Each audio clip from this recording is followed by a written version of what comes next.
3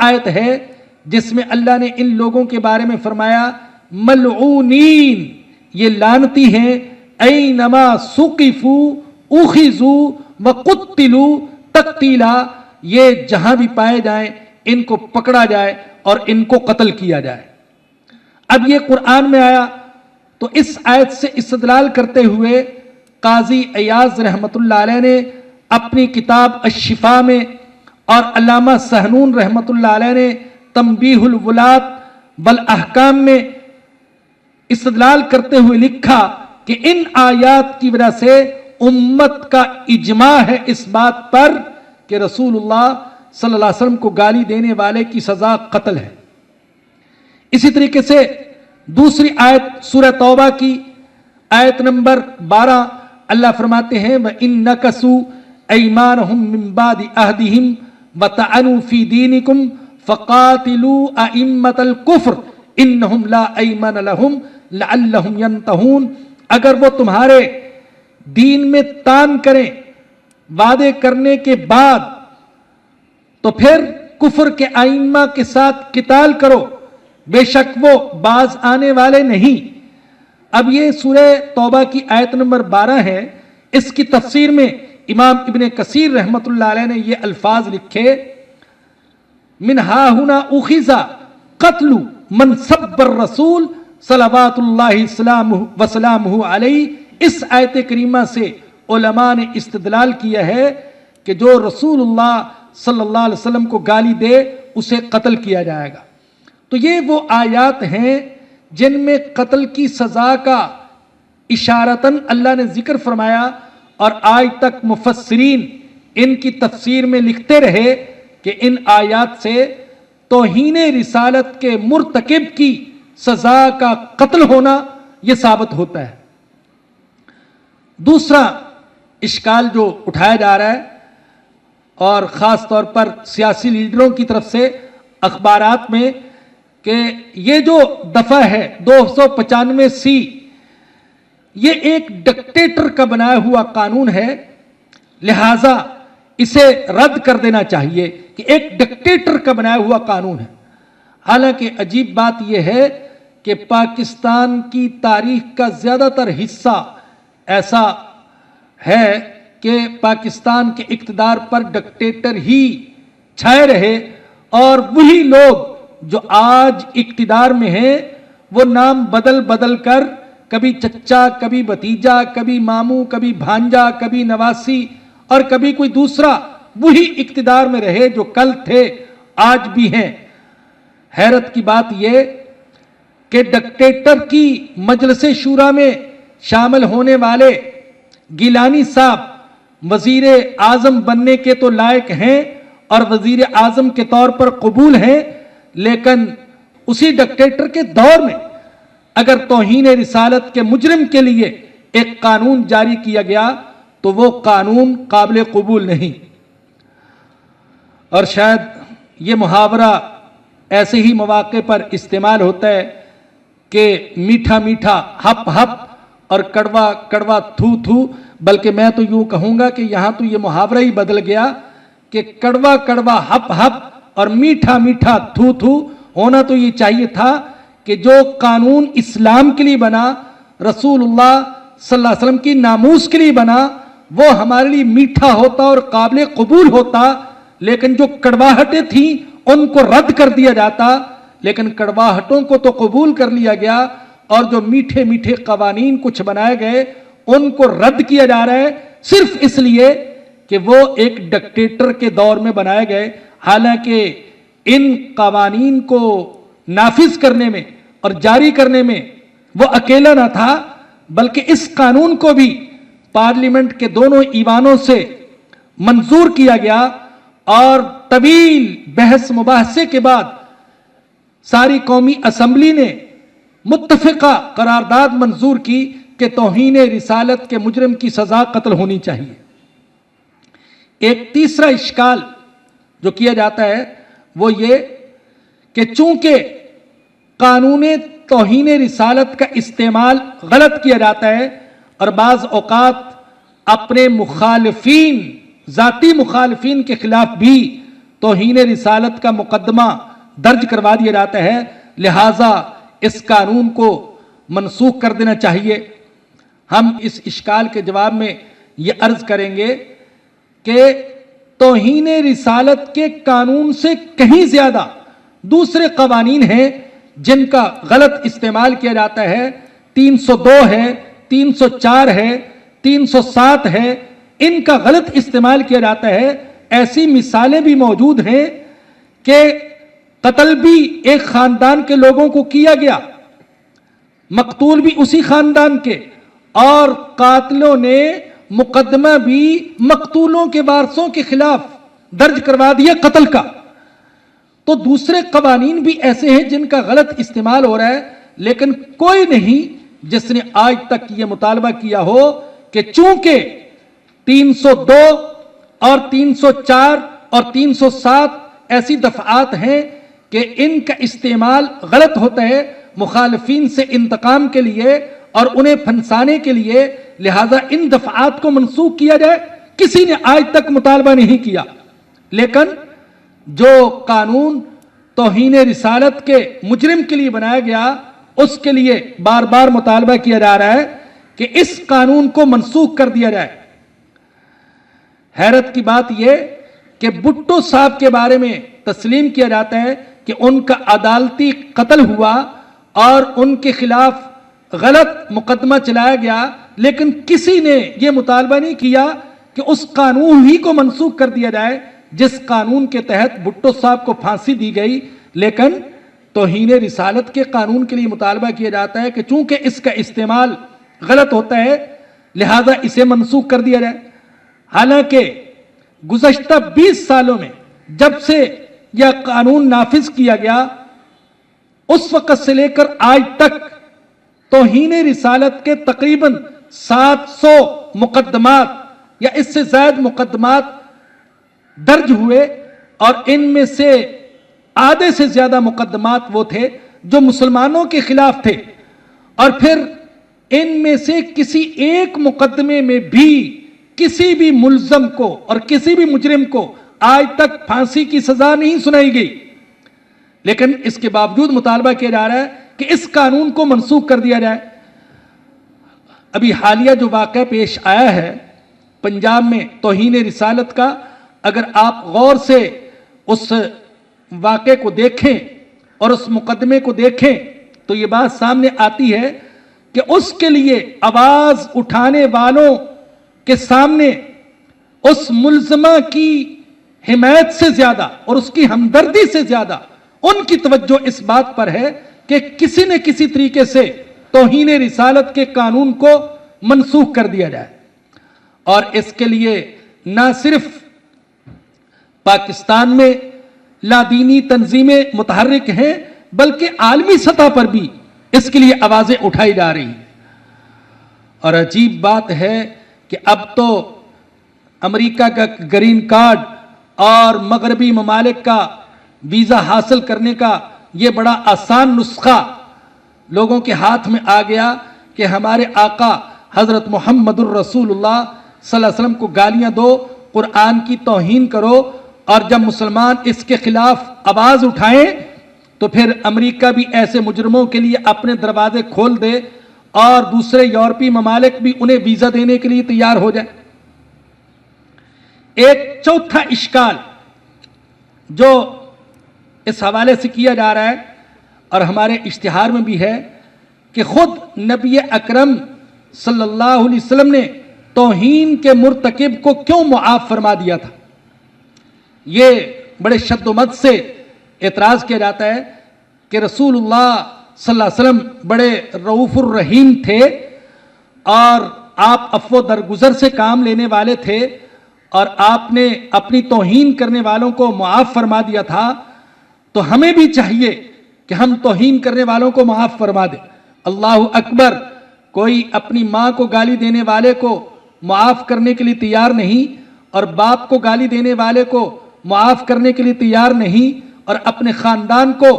گالی دینے والے کو معاف کرنے کے لیے تیار نہیں، لیکن میرے آقا حضرت محمد الرسول اللہ صلی اللہ علیہ وسلم کی عزت و ناموس ہی اتنی ہلکی چیز بن گئی کہ اس کے بارے میں لیکچر دیے جا رہے ہیں کہ ہمیں عفو درگزر سے کام لینا چاہیے۔ تو جہاں تک اس اشکال کا تعلق ہے تو امام ابن تیمیہ رحمت اللہ علیہ سمیت بہت سے علماء نے یہ بات واضح طور پر لکھی ہے کہ خود نبی اکرم صلی اللہ علیہ وسلم کو تو یہ حق تھا کہ آپ کسی زیادتی کرنے والے کو معاف کر دیں، لیکن امت کو یہ حق حاصل نہیں ہے۔ دوسری بات، خود نبی اکرم صلی اللہ علیہ وسلم کے زمانے میں توہین کرنے والے متعدد مجرموں کو سزا دی گئی ہے، اور یہاں میرا دل چاہتا ہے کہ میں ان حضرات سے یہ سوال کروں جو ہم سے مطالبہ کرتے ہیں کہ توہین رسالت کی سزا کا قتل ہونا قرآن میں مذکور ہے۔ دل چاہتا ہے کہ ان سے سوال کیا جائے کہ یہ کہاں مذکور ہے کہ جو بھی توہین رسالت کرے اس کو معاف کر دیا جائے اور اسے کوئی سزا نہ دی جائے؟ کون سی آیت ہے اور کون سی حدیث ہے جس سے یہ ثابت ہوتا ہے؟ صراحتاً نہ صحیح، اشارتاً ہی صحیح، کسی حدیث سے اور کسی آیت سے ثابت ہوتا ہو تو اس کو سامنے لایا جائے کہ جو اللہ کی توہین کرے اور جو قرآن کی توہین کرے اور جو رسول اللہ صلی اللہ علیہ وسلم کی توہین کرے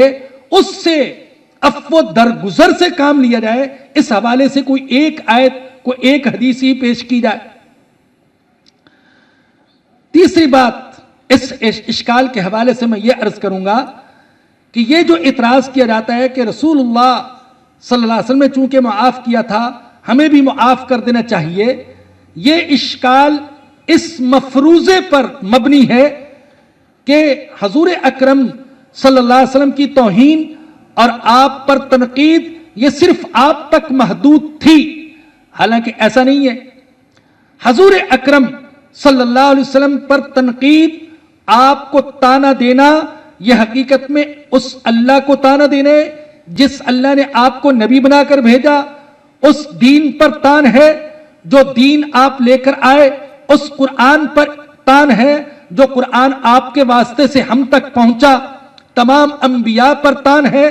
جنہوں نے حضور اکرم صلی اللہ علیہ وسلم کی نبوت و رسالت کو تسلیم کیا، اور 1.5 ارب مسلمانوں پر تان ہے اس لیے کہ ان کا رسول اکرم صلی اللہ علیہ وسلم کے ساتھ سب سے قریبی رشتہ ہے۔ میں کہہ سکتا ہوں کہ حضور اکرم صلی اللہ علیہ وسلم پر تنقید سے